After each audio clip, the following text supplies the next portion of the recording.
Good afternoon, guys. What an absolute beautiful day we're having in Melbourne, Victoria today. And I thought, what better day than to answer the hundreds of questions I've been getting about this retainer wall or sleeper wall. And when I say hundreds, I mean zero.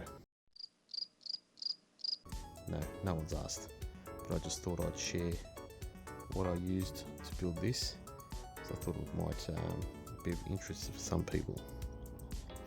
So first of all, the base of it is just a normal sleeper, so 200mm by 50 that you can get from any hardware store, Bunnings for example.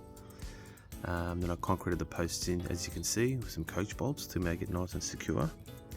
But I think the interesting thing here is for the top I've used some pavers that I had not laying around, but this whole backyard where you see this grass area is, I've just patched up some low spots there.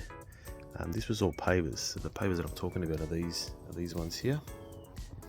Just a 190 by 290, so quite odd shaped, rectangular, not the prettiest looking paver, but I thought I'd use that for the capping, because I've noticed that when people use a sleeper capping for these, naturally with timber, they tend to warp, and over time they just get a little bit ugly, I suppose you can use that word.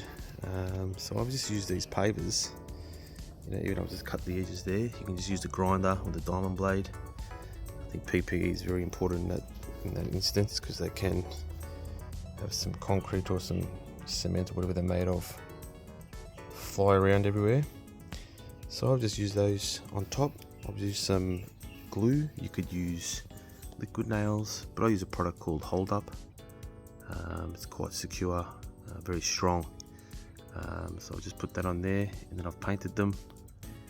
Quite seamless. This has been here for about a year, and there's been no real issues. So I'll just wrap that around to this side.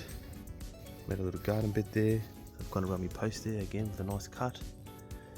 It's nice and clean, won't rot. And as you can see, they're very sturdy, so they're not going, I'll put my hand there, they're not going anywhere. So just food for thought.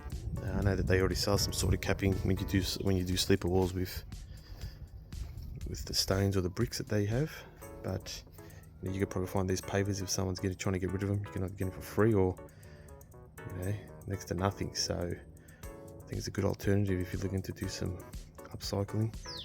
And I think it came up a treat. Tell me what you think.